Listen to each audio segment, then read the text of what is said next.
बागबेड़ा वृहद ग्रामीण जलापूर्ति योजना को जल्द पूरा करने और क्षेत्र में नियमित जलापूर्ति शुरू करने की मांग को लेकर रविवार को ग्राम विकास संघर्ष समिति के बैनर तले टाटानगर स्टेशन गोलचक्कर पर 1 दिवसीय अनशन का आयोजन किया गया। इस दौरान समिति के सदस्यों और स्थानीय लोगों ने कहा कि यह जलापूर्ति योजना पिछले 11 वर्षों से अधूरी पड़ी हुई है, जिसके कारण बागबेड़ा समेत आसपास के लाखों परिवारों को पेयजल संकट का सामना करना पड़ रहा है।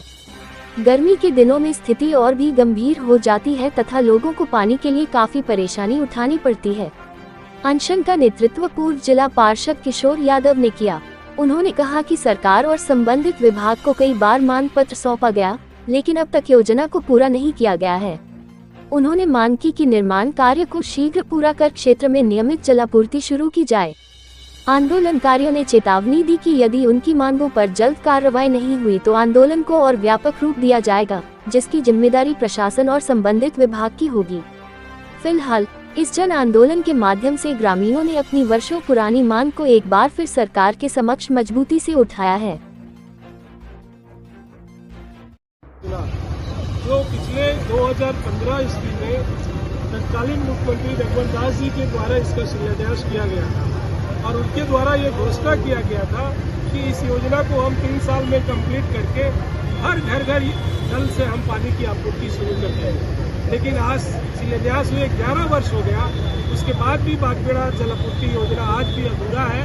आज भी इस क्षेत्र के लाखों लोग पानी के लिए त्राहिमाम कर रहे हैं। इस योजना में 1.5 लाख करोड़ रुपया खर्च होने के बाद भी आज यह योजना कंप्लीट नहीं हो पाई और इस योजना से लोगों को पानी नहीं मिल रहा है।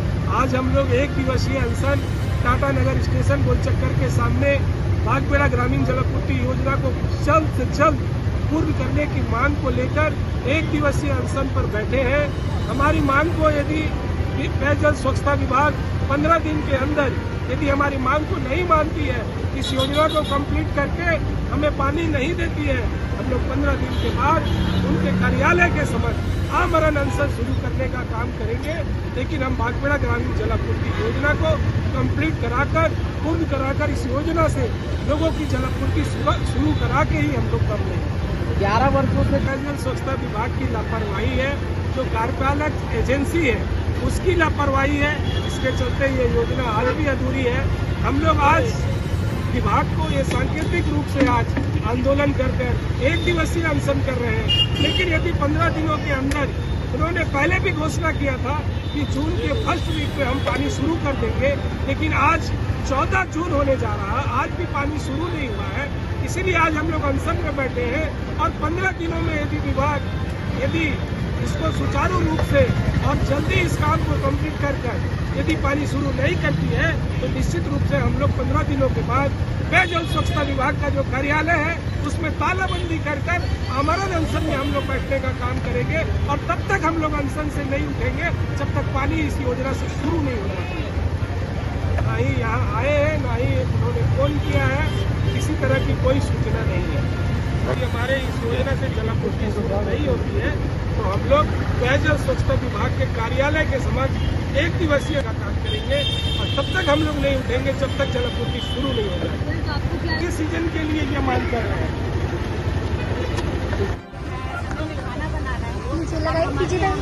पानी की सुविधा नहीं मिल पाती, आज 11 वर्ष हो गए। अगर नहीं होंगे तो हम लोग इससे और भी बड़े आंदोलन करेंगे। आश्वासन मिला था कि पहले हफ्ते में चालू करेंगे, लेकिन दुर्भाग्यवश अभी तक विभाग के द्वारा कोई संज्ञान नहीं लिया जा रहा है। और जो हम लोग अपना जमीन पे काम देख रहे हैं, लग नहीं रहा है कि पूरे जून महीने में भी हम लोग को पानी मिलने जा रहा है। इसलिए हम लोग विभाग का ध्यान आकर्षण कराने के लिए और अपने आंदोलन को आज यहाँ से आरंभ कर रहे हैं। अगर भविष्य में भी हम लोग को अगर जून में नहीं होता है तो हम लोग इसके बाद विभाग के पास ही बैठेंगे आमरण अनशन पे लगातार। ग्रामीण जलापूर्ति योजना को लेकर पूर्व पार्षद किशोर यादव के नेतृत्व में हम लोग सैकड़ों बार आंदोलन किया। ऐसा कोई आंदोलन नहीं, बस घोड़ा बेचकर चैन के नींद सोए हैं, उनको जगाने के लिए आज हम लोग फिर आमरण अनशन पर बैठे हुए हैं। उसके बाद भी वो नहीं जग रहे हैं और इसके बाद जो आंदोलन होगा वो बहुत उग्र आंदोलन होगा। इसके बाद हम लोग पीएचडी विभाग का कार्यालय में तालाबंदी कर देंगे और वहाँ पे आमरण अनशन करेंगे।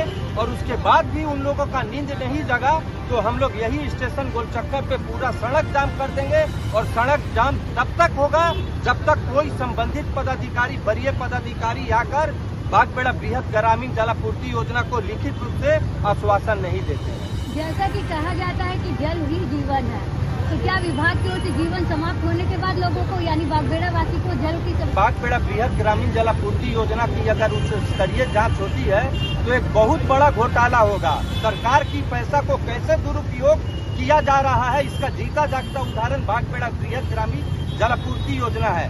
बागबेड़ा बृहद ग्रामीण जलापूर्ति योजना का करोड़ों रुपया का टेंडर निकाला जाता है। ठेकेदार समय सीमा पर काम पूरा नहीं कर पाता है, उसके बाद ठेकेदार को ब्लैक लिस्टेड कर दिया जाता है, लेकिन वो पैसा का हिसाब किताब नहीं किया जाता है। फिर सरकार का पैसा का कैसे दुरुपयोग किया जाता है, फिर दूसरा बार टेंडर निकाला जाता है, ठेकेदार को दिया जाता है और फिर ठेकेदार समय सीमा पर काम नहीं पूरा कर पाता है। इससे लगता है कि पैसा का कैसे घोटाला हो रहा, पैसा का कैसे बंदरबाट हो रहा, पैसा का कैसे कमीशन खोरी हो रहा है, ये बागबेड़ा बृहद ग्रामीण जलापूर्ति योजना से आप लोग देख सकते हैं। और इसकी अगर जांच किया जाए तो सबसे बड़ा घोटाला बागबेड़ा बृहद ग्रामीण जलापूर्ति योजना आपको देखने को मिलेगा।